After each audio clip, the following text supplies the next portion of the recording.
میرے ہاتھ میں تھا جب تک میرے مصطفیٰ کا دامن، میرے پاؤں چومتی تھی یہی گردش زمانہ۔ اقبال کہندا سبب اس کا کچھ اور ہی ہے جس کو تو خود سمجھتا ہے کہ زوال بندہ مومن کا بے زری سے نہیں۔ تو حضرت دہیہ کلبی نے وہ خط بصرہ شام کے گورنر کو پہنچایا۔ یہ بخاری شریف کے اندر ہے کہ نبی علیہ الصلوۃ والسلام نے خط جو بھیجا تھا وہ دہیہ کلبی کے پاس دیا اور فرمایا یہ پہنچا دے۔ تو قیصر روم جو ہے وہ حضرت ابو سفیان کہتے ہیں کہ ہم تجارت کے لیے گئے ہوئے تھے، تو قیصر روم کو پتہ چلا کہ مکہ مکرمہ کے بڑے بڑے تاجر اور بڑے بڑے قریشی یہاں آئے ہوئے ہیں، تو انہوں نے بلا لیا ان سب کو پکڑ کے لاؤ۔ کہتے ہیں ہم سب چلے گئے قیصر روم کے پاس، تو اس نے کہا کہ اس بندے کو سب آگے لاؤ جو حضور کے نسب کے زیادہ قریب ہے۔ تو حضرت ابو سفیان فرمانے لگے کہ مجھے آگے کیا گیا۔ کہا کہ آپ حضور کے زیادہ قریب ہیں حضور نسب کے؟ انہوں نے کہا، فرمایا ادھر بیٹھ جاؤ۔ بٹھا دیا۔ فرمایا میرے ساتھ جتنے ساتھی تھے ان کو میری پیٹھ کے پیچھے بٹھا دیا اور کہا کہ اگر یہ حضور کے بارے میں غلط بیانی کریں تو آپ نے مجھے بتانا ہے۔ اس نے پھر رسول اللہ کے بارے میں، یہ بخاری شریف کے اندر موجود ہے، اس نے پھر رسول اللہ کے بارے میں سوالات کیے قیصر روم نے۔ تو اس نے ترجمان بلایا، کہا کہ ان سے یہ پوچھو کہ جنہوں نے یہ دعویٰ کیا ہے ان کا نسب کیسے ہے، کیف نسب فیکم؟ تو کہنے لگے میں نے کہا کہ فینا ذو نسب، اور تو بڑے عالی نسب والے ہیں، بڑے بلند خاندان والے ہیں۔ پھر اس نے کہا کہ ان سے یہ پوچھو کہ آپ کے خاندان میں حضور سے پہلے کبھی کسی نے دعویٰ کیا نبوت کا؟ تو انہوں نے کہا آج تک نہیں کیا، حضور نے دعویٰ کیا۔ پھر اس نے پوچھا کہ کیا ان کے آباء و اجداد کے اندر کوئی پہلے بادشاہ گزرا ہے؟ کہا کہ نہیں، ان کے آباء و اجداد میں کوئی بادشاہ نہیں گزرا۔ پھر اس نے پوچھا کہ ان کے جو متبعین ہیں، ان کی جو پیروی لوگ کر رہے ہیں، وہ ضعفاء ہیں یعنی کمزور لوگ ہیں یا بڑے خاندانوں والے ہیں؟ تو کہا کہ نہیں، ان کی پیروی تو کمزور لوگ کر رہے ہیں۔ پھر پوچھا کہ ان کی تعداد کم ہو رہی ہے یا زیادہ ہو رہی ہے؟ نے کہا نہیں، ان کی تعداد تو بڑھ رہی ہے۔ پھر اس نے پوچھا کہ کیا کوئی بندہ اپنے دین سے ناراض ہو کر کبھی کوئی واپس کفر کی طرف پلٹا؟ انہوں نے کہا نہیں، کبھی بھی کوئی نہیں پلٹا۔ نے کہا کہ آپ نے کبھی ان کے بارے میں اعلان نبوت سے پہلے غلط بیانی کی نسبت کی تھی حضور کی طرف؟ نے کہا نہیں، کبھی بھی نہیں کی۔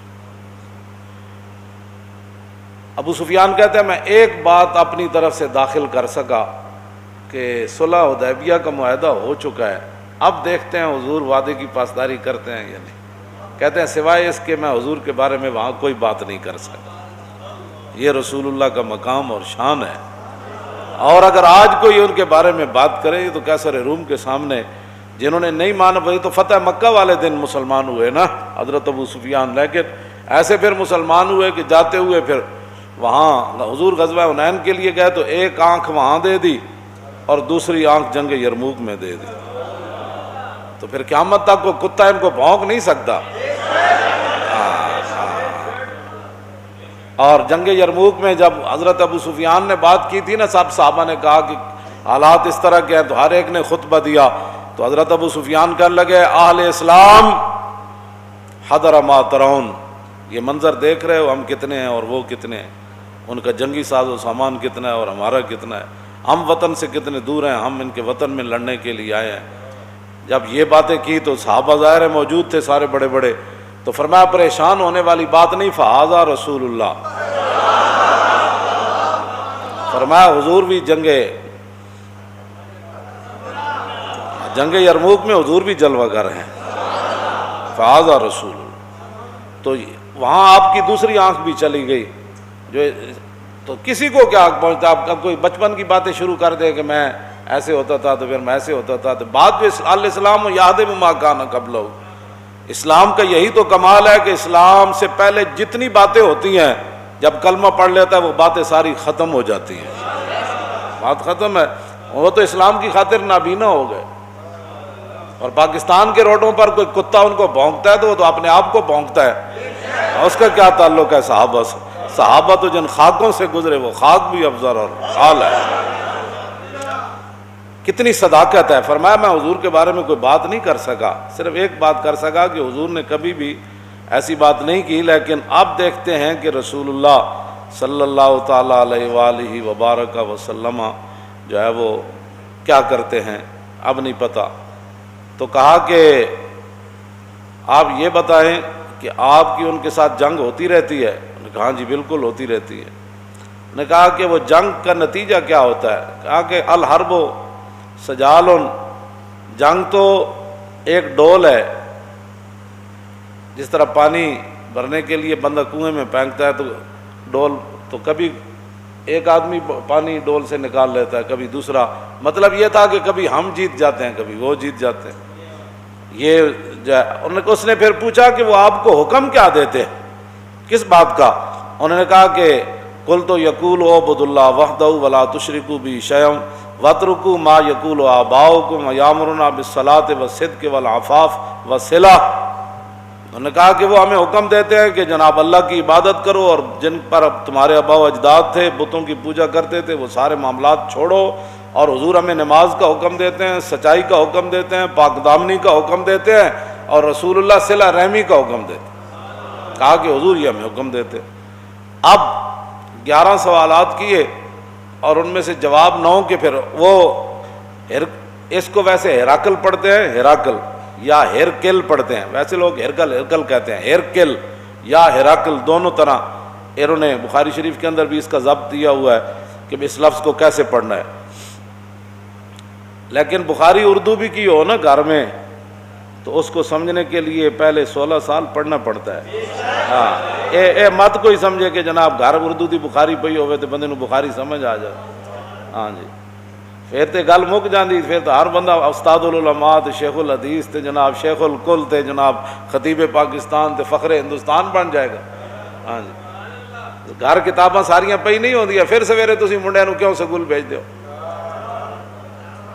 دودھ پیندے نو بھی بھیج دیں دیو، کتاباں ساریاں گھر پئی نہیں ہوندیاں، کتاباں گھر رکھن دا بندہ مولوی تھوڑا ہو جاندا۔ ایک مولوی ہے جڑا سارے ہر بندہ مولوی ہے، جنہوں جناب اٹھ پٹو میں جا اخبار وچ مضمون پڑھیا سی تو اخبار وچ مضمون پڑھن نال بندہ مولوی ہوندا، عمر باید کہ یار آیت بکنار، بڑی لمبی عمر چاہیے تاں یار بغل چاہندا۔ تو میں اس لیے یہ بات کر رہا ہوں کہ لوگ ہرکل پڑھتے ہیں، ان کو یہ بھی نہیں پتہ ہوتا کہ ہیراکل ہے یا ہیرکل ہے۔ اس نے پھر آگے سے حضور کی ترجمانی کیا کی سنیں۔ اس نے حضرت ابو سفیان کو کہا کہ میں نے آپ سے یہ پہلا سوال کیا تھا، فقال لترجمانہ قل لہ سألتک عن نسبی فذکرت انہ فیکم ذو نسب وکذالک الرسل تبعث فی نسب قومہا۔ میں سب سے پہلے میں نے تم سے یہ سوال کیا کہ ان کا نسب کیسا ہے، تو آپ نے خود کہا کہ وہ تو بڑی عالی نسب والے ہیں۔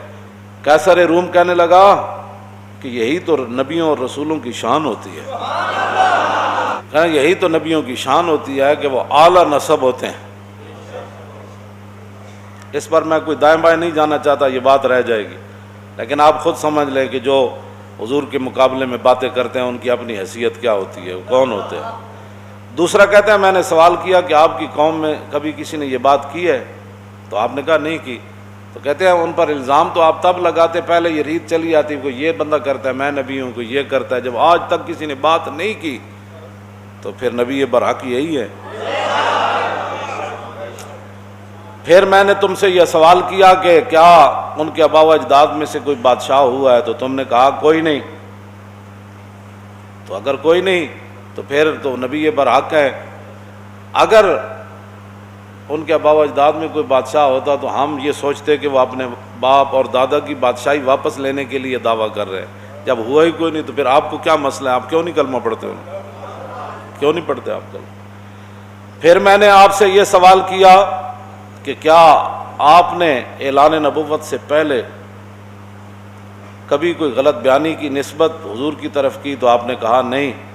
اللہ، تو کہا کہ جو نبی لوگوں کے ساتھ غلط بیانی نہیں کرتے وہ رب کی طرف غلط بیانی کی نسبت کیسے کر سکتے؟ کہ اللہ نے مجھے نبی بنایا. تو جب لوگوں کے ساتھ انہوں نے کبھی ایسی بات نہیں کی تو اللہ کی طرف کیسے نسبت کر سکتے؟ گل اے وے جڑا سمجھ آ جائے تو خط نال بھی آ جائے جی، سمجھ آ جائے تو غیروں کو پوچھ کے بھی مقام رسول سمجھ آ جائے. جے نہ آوے تو ساری زندگی قرآن و حدیث پڑھ کے مولویوں دیا تقریراں سن کے بھی سمجھ نہ آوے، پھر بھی بندہ غیروں دیاں گلاں کرے. کہتے ہیں میں نے پھر آپ سے یہ دوسرا سوال کیا کہ ان کی اتباع کمزور لوگ کر رہے ہیں یا بڑے لوگ؟ تو آپ نے کہا کہ ان ضعفاء اتبعوا وهم اتباع الرسل. انہوں نے کہا کہ نہیں کمزور لوگ کر رہے ہیں. تو انہوں نے کہا کہ آدم علیہ السلام سے لے کر حضور تک جب بھی کسی نے ابتداءً پیروی کیا تو کمزور لوگوں نے کیا،